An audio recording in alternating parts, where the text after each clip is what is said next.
I'm sad. Hare Krishna World Raisers, Sabina and Roger here one last time. We are finishing the Bhagavad Gita today, chapter 18. And Roger picked his favorite translation that we read, and it is Bhagavad Gita as it is. Yeah, so I absolutely love this version. It's just very, very dear to my heart. And of course, I want to read the other versions in greater depth, solely, and give them, the honor that they're due. But this one, it's the one who kind of started it all for me. So that being said, about my favorite version, I just want to point out, in case you guys have not noticed, but it always sits right up there, right over my right shoulder. So that's how much I love it. Aww, one of my favorite books, it's here. Perfect. So before we dive into it, once again, we ask you to join us to prepare our minds for these most sacred and profound teachings as we pray to Supreme Lord Krishna to bless our hearts and our minds, that we might be able to comprehend his most deep and precious words. Yeah. And for the last time, we remember where we are. On a battlefield, millions of warriors are present, human and non-human. The conscious were just blown, the celestial conscious. And Arjuna is very distraught and seeks advice from the one and only, the Supreme Lord Krishna. Yeah, and what a journey so far for Arjuna. Like all these incredible teachings from these past chapters, like you got to see Krishna's, cosmic form, and just honestly mind blown. So let's put ourselves in that space. We are one with Arjuna. We are seeking to understand, and let's dive into it. Good cry. Oh. Arjuna said, "O mighty armed one, I wish to understand the purpose of renunciation and of the renounced order of life. O killer of the Kesi demon, master of the senses." The Supreme Personality of Godhead said, "The giving up of activities that are based on material desire is what great learned men call the renounced order of life. And giving up the results of all activities is what the wise call renunciation. Some learned men declare that all kinds of fruit of activities should be given up as faulty, yet other sages maintain that acts of sacrifice, charity, and penance should never be abandoned. O best of the Bhartas, now hear my judgment about renunciation. O tiger among men, renunciation is declared in the scriptures to be of three kinds. Acts of sacrifice, charity, and penance are not to be given up. They must be performed. Indeed, sacrifice, charity, and penance purify even the great souls. All these activities should be performed without attachment or any expectation of result. They should be performed as a matter of duty, O son of Pritha. That is my final opinion. Prescribed duties should never be renounced. If one gives up his prescribed duties because of illusion, such renunciation is said to be in the mode of ignorance. Anyone who gives up prescribed duties as troublesome or out of fear of bodily discomfort is said to have renounced in the mode of passion. Such action never leads to the elevation of renunciation. O Arjuna, when one performs his prescribed duty only because it ought to be done, and renounces all material association and all attachment to the fruit, his renunciation is said to be in the mode of goodness. The intelligent renouncer, situated in the mode of goodness, neither hateful of inauspicious work, nor attached to auspicious work, has no doubts about work. It is indeed impossible for an embodied being to give up all activities, but he who renounces the fruits of action is called one who has truly renounced. For one who is not renounced, the threefold fruits of action, desirable, undesirable, and mixed, accrue after death. But those who are in the renounced order of life have no such result to suffer or enjoy. Do you get what's going on? So he's talking about basically people who are attached to the fruits of action right now, right? So we're talking about renunciation is basically renunciating that very thing, right? Mm-hmm. So when you're performing actions and you're always doing it out of the sake of getting something, right?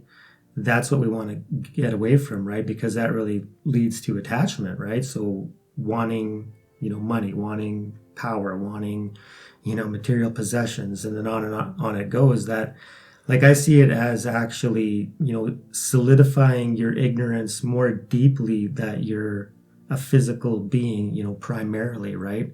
So you think very much that you're the doer of all actions and you're the one that's getting everything, not realizing that there's just a gigantic manifestation, all sentient beings happening from one source all at once. And, and things are happening. Like he says, we all have to perform actions, and that action is going to happen whether you want to or not, right? So it's not necessary to give up all actions completely and then, go live in a cave. He's saying you still got to perform your duty, right? We have a responsibility. So we've incarnated in these bodies and we have to, we're the steward, right? It's the soul, the Atman. And then now it's embodied, but we got to treat the body as it is a divine creation in itself. So we got to treat it accordingly. And the rest of creation, right? O mighty armed Arjun, according to the Vedanta, there are 5 causes for the accomplishment of all action. Now learn of these from me. The place of action, the body, the performer, the various senses, the many different kinds of endeavor, and ultimately the supersoul. These are the 5 factors of action. So the body, so that's the place of action, right? And then the performer, so the person who thinks that they're the doing of it. And then the various senses. Without the senses, there would be nothing, right? Because we need sense input in order to be able to respond. The many different kinds of endeavor, so just the various actions. And then the supersoul. So that's fascinating. The supersoul is considered a factor of action, right?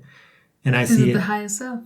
Yeah, so I see the supersoul as, consciousness itself. So in meditation, right, you get a glimpse of, there's a consciousness there, there's an awareness, there's a presence, right? And without that subjective awareness that is aware of absolutely everything going on in the body and mind, you couldn't say that anything exists. So without that, nothing could happen. There can't be action because it's the very foundation of life itself is consciousness. So, so it's a factor of action because without it, there's nothing. Whatever right or wrong action a man performs by body, mind, or speech is caused by these 5 factors. Therefore, one who thinks himself the only doer, not considering the 5 factors, is certainly not very intelligent and cannot see things as they are. One who is not motivated by false ego, whose intelligence is not entangled, though he kills men in this world, does not kill, nor is he bound by his actions.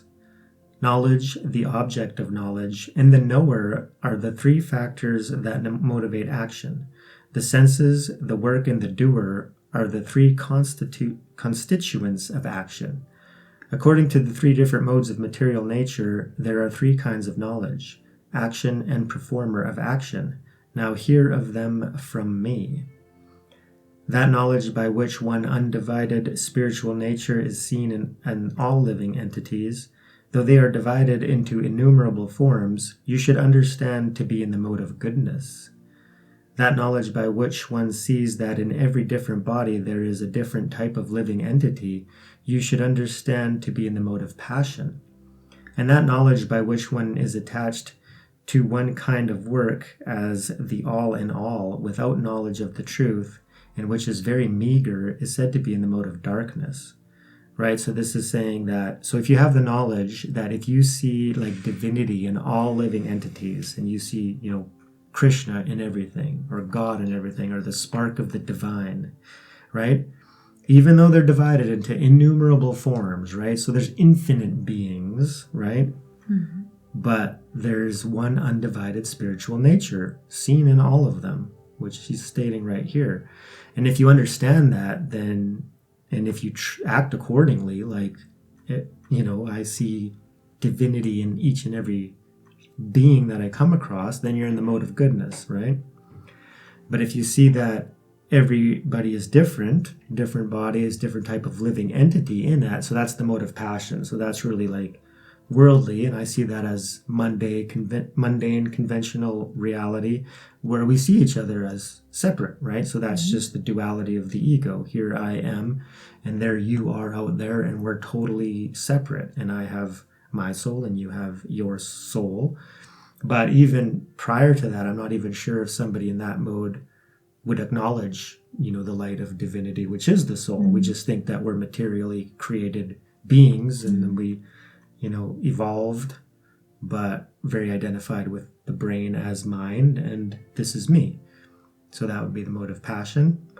And then the other one, in the mode of darkness, attached to one kind of work as the all in all, without knowledge of the truth. So basically just very egocentric, just doing work for me, if I understand this correctly. But if anybody wants to clarify that one, I'm not too sure about it. Do you understand it? That action which is regulated and which is performed without attachment, without love or hatred, and without desire for fruitive results is said to be in the mode of goodness. But action performed with great effort by one seeking to gratify his desires and enacted from a sense of false ego is called action in the mode of passion. That action performed in illusion, in disregard of scriptural injunctions, and without concern for future bondage or for violence or distress caused to others is said to be in the mode of ignorance. So, very self-explanatory there. Oh, maybe not. Here I am. Okay. So just the first one, that action which is regulated and which is performed without attachment, without love or hatred. Like without love. Okay, so yeah, maybe somebody wants to clarify that. I think it's very much just renounce, or maybe love in this sense is like, how Hollywood version of love is very attachment based, right? I love you if you love me back. And it's very like lust driven, right? Okay. So without, lust or hatred, perhaps, because I see very much that if you're in a state of, unconditional love, you're going to be performing actions without attachment from that state, right?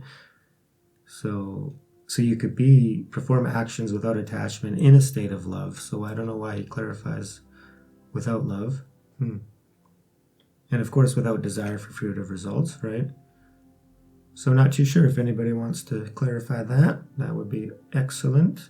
Well, maybe because, ultimately it's all beyond love. Like, yeah, it'd be like... maybe just like emphasizing the importance of equanimity. Like, equanimity, being the same towards all, right? So maybe if you're acting out of love, you're going to be treating your loved ones, your friends and family, and those you identify with as superior. Like, say, I think you find that maybe in religions, right? So we identify within different groups, and then of course somebody who belongs to our group or what we believe or our philosophy, if somebody else agrees with us, then we love them more than others, right? So probably talking about equanimity. So whereas, say if I'm in one religion, but I love somebody who's in a different religion, just as much, because we're all divine, holy, sentient beings, then that would be more of equanimity, right? One who performs his duty without association with the modes of material nature, without false ego, with great determination and enthusiasm, and without wavering in success or failure, is said to be a worker in the mode of goodness. The worker who is attached to work and the fruits of work, desiring to enjoy those fruits, and who is greedy, always envious, impure, and moved by joy and sorrow, is said to be in the mode of passion. The worker who is always engaged in work against the injunctions of the scripture, who is materialistic, obstinate, cheating, and expert in insulting others, and who is lazy, always morose, and procrastinating, is said to be a worker in the mode of ignorance. Yeah, definitely not us. O winner of wealth, now please listen as I tell you in detail of the different kinds of understanding and determination according to the three modes of material nature. O son of Pritha, that understanding by which one knows what ought to be done and what ought not to be done, what is to be feared and what is not to be feared, what is binding and what is liberating, is in the mode of goodness. O son of Pritha, that understanding which cannot distinguish between religion and irreligion, between action that should be done and action that should not be done, is in the mode of passion.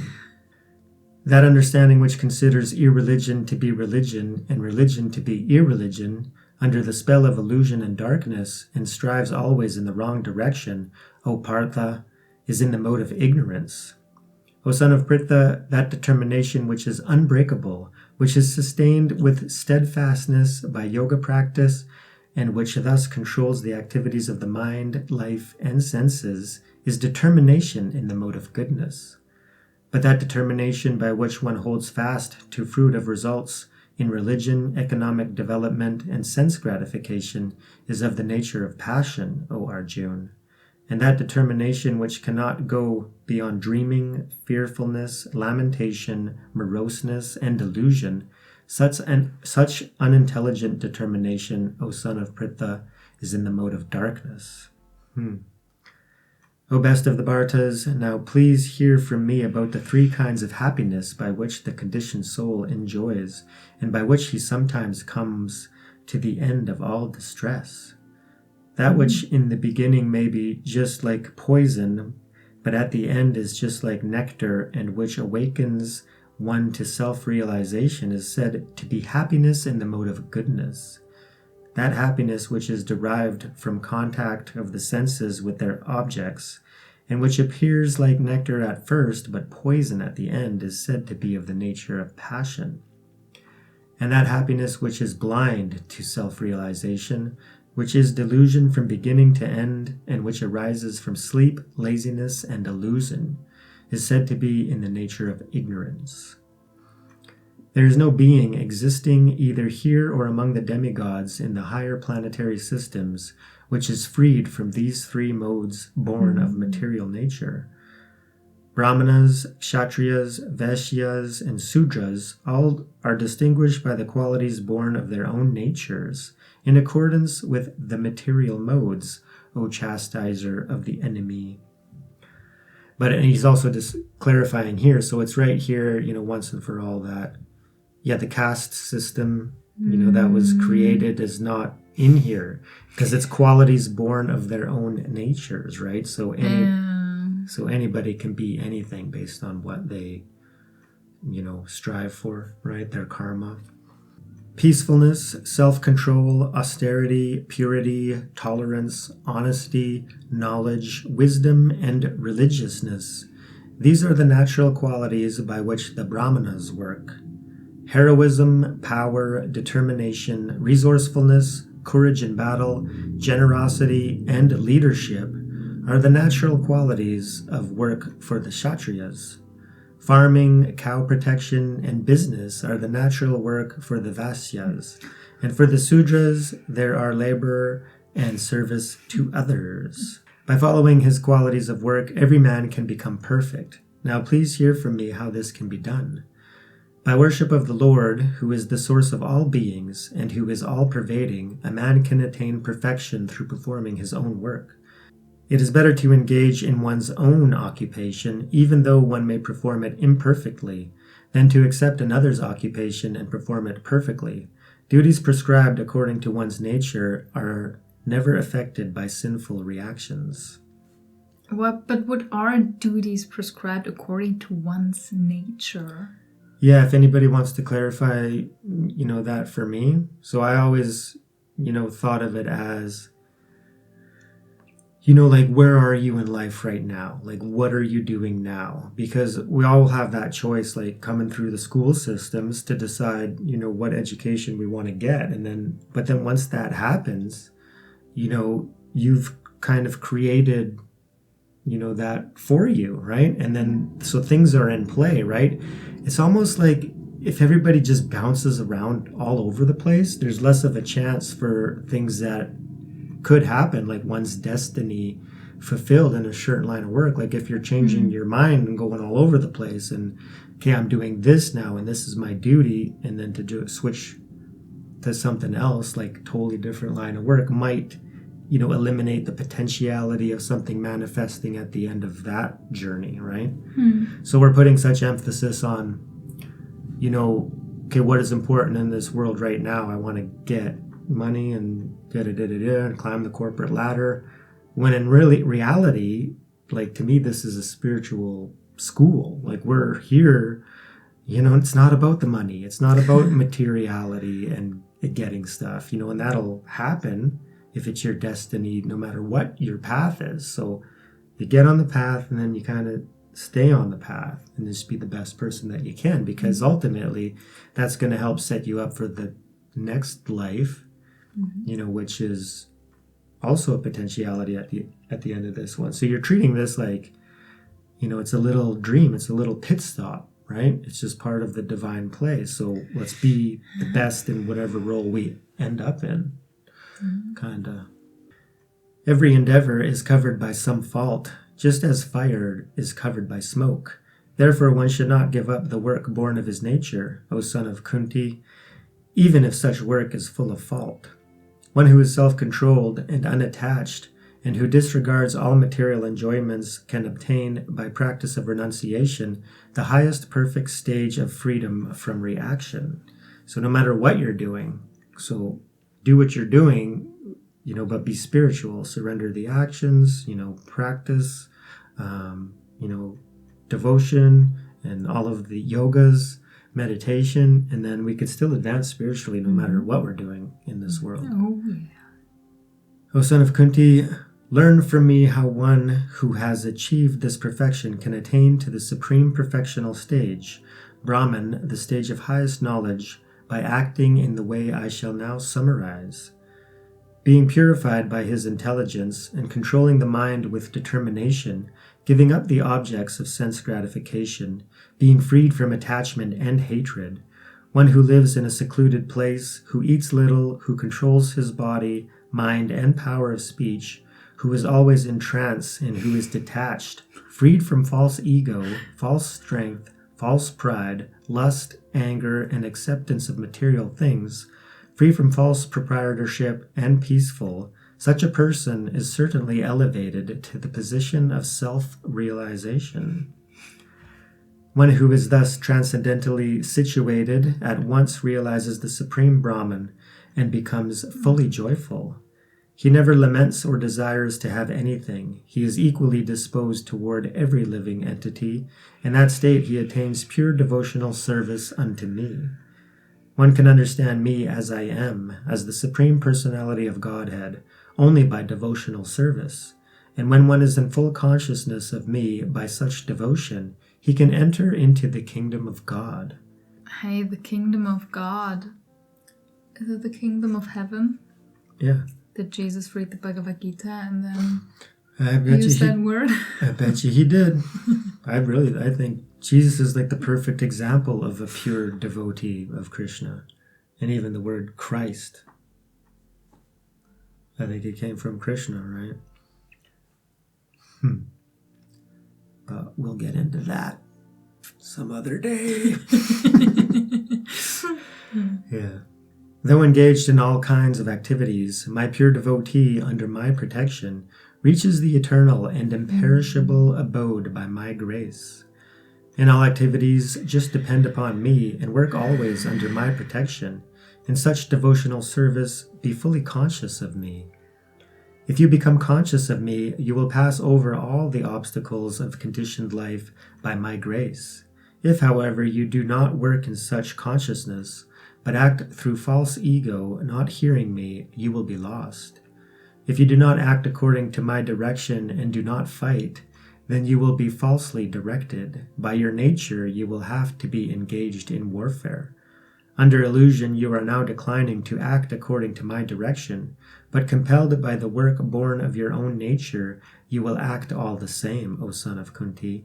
The Supreme Lord is situated in everyone's heart, O Arjun, and is directing the wanderings of all living entities, who are seated as on a machine made of material energy.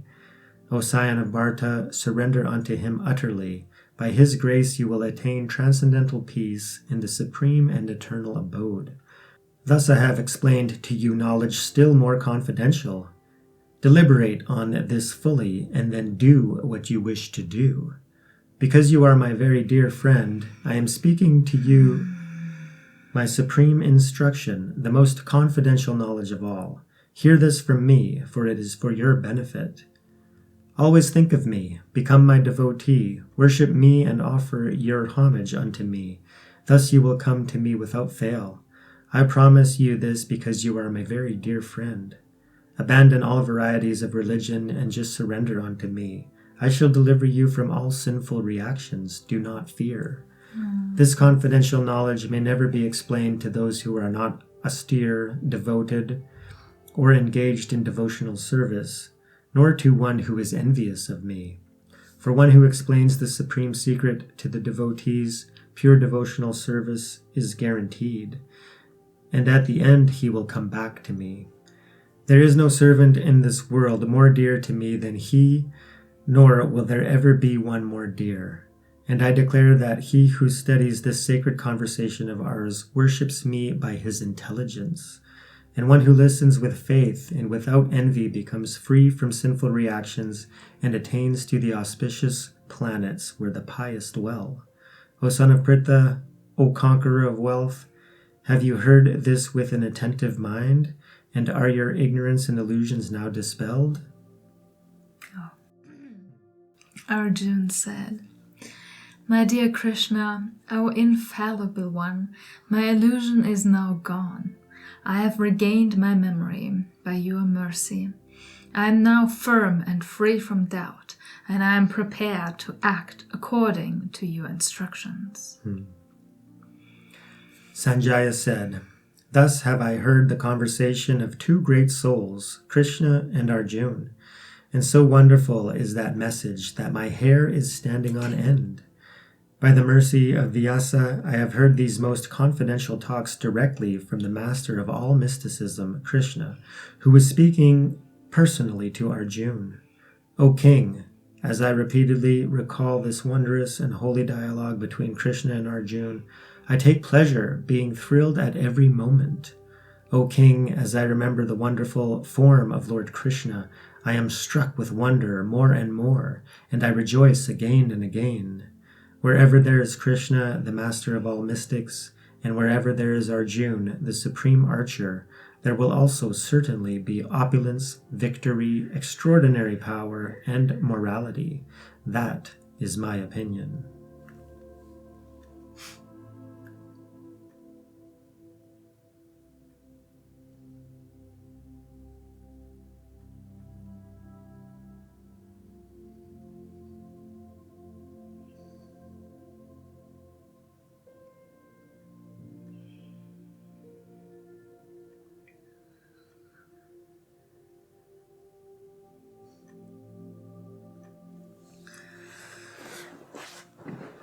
Oh, we cried together. That's so nice. Yay, I'm not crying alone. Yay. Are you crying with us? Let us know who shed some tears on our Bhagavad Gita journey.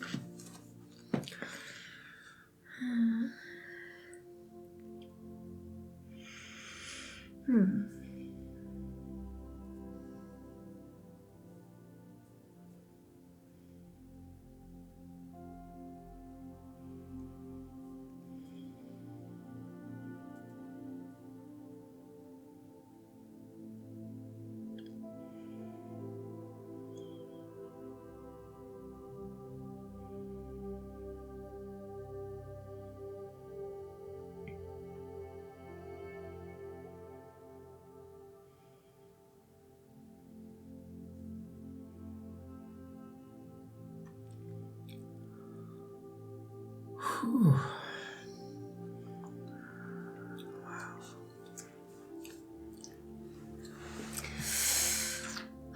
We really did it. We really read the whole Gita with you all. Yeah, amazing, right? So yeah, of course I got a little emotional. It's been a long time. I've wanted Sabina to read it for so long, and it was so, wonderful to do 5 it. years. It was so wonderful to do it like this, and how she really, resonated. And during the journey, like some days she would tell me how she just says, Krishna in her mind all day long, right? Because of the Gita. And it's just, it's so endearing and just so happy. And now she knows where I was coming from all those years where, Well, yeah. sometimes she was probably wondering, like, what I'm doing in a Buddhist monastery, learning Buddhism, because I was already devoted to Krishna, and I studied the Bhagavad Gita prior to learning, Buddhism. Yeah. And then, so that was kind of our background. But I'm like, but even studying Buddhism, I'm like, all the teachings are in the Gita, right?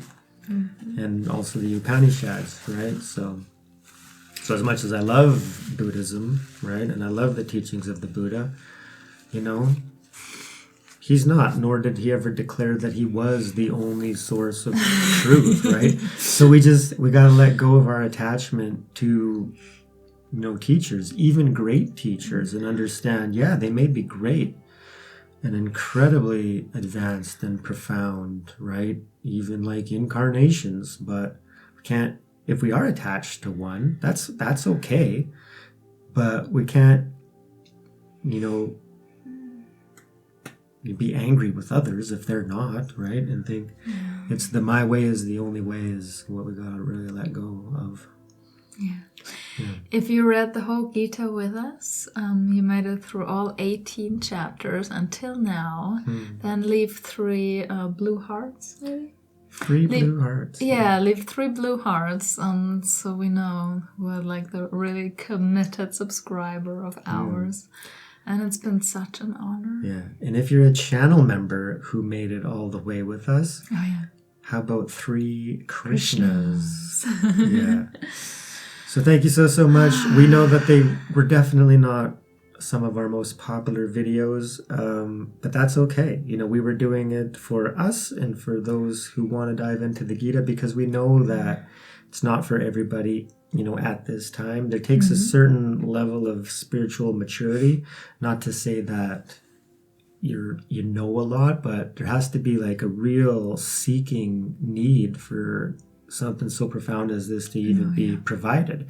So a lot of people on our channel, they probably joined us for a little bit, but then, they got bored, right? And they're not really ready for it. And that is totally okay. And I knew that would happen. But just the fact that we're still getting about, 1,000 views on each chapter is just absolutely incredibly amazing. Like 1,000 people.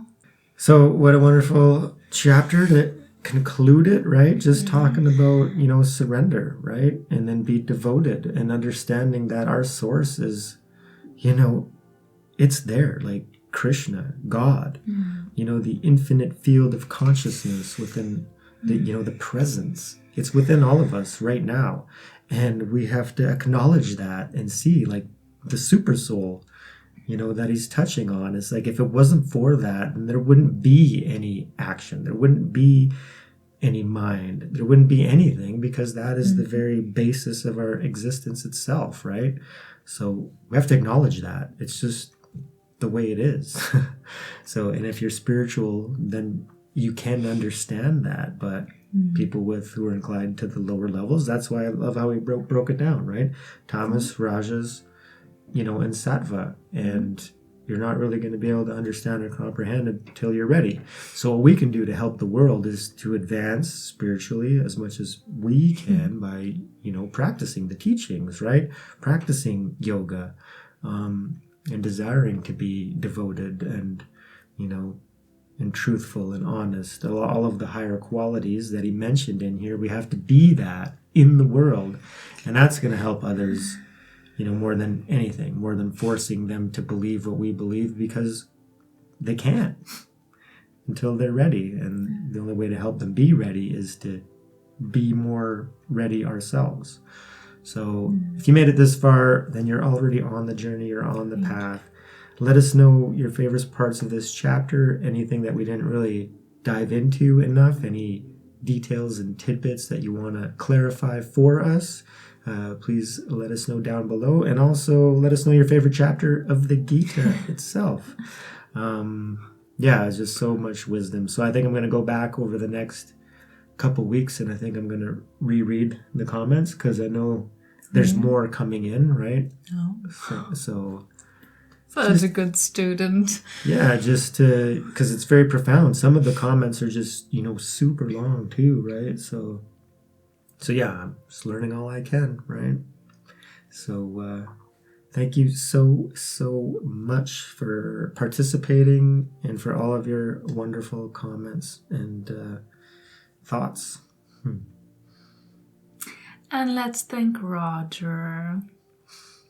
What? Oh, okay. It was your idea to study the Bhagavad Gita here, and your commentary was just amazing. Well, thank you very much. I'm sure I still have lots to learn, but that's how I understand it so far on my journey. That's the wisdom that has been given to me by the grace of Lord Krishna, and I'm sure I have a very long way to go on my journey yet, but just being honest, that's where I am. So humble. Yeah. Thank you. Very welcome. And thank you for being Arjun. Thanks for being, she did a wonderful Arjun, because she was, she didn't have a clue, right? She needs to know. And I do know now. I'm as confident as Arjun. I'm now firm and free from doubt. And she's going to dive into the battlefield Yes. of life. Yes. And do your duty. And do my duty. Perfect. If you're going to do your duty, hit that like button. It still helps. Thank you so much. And remember to raise yourself and raise the world. Thank you, Hare Krishna. Peace.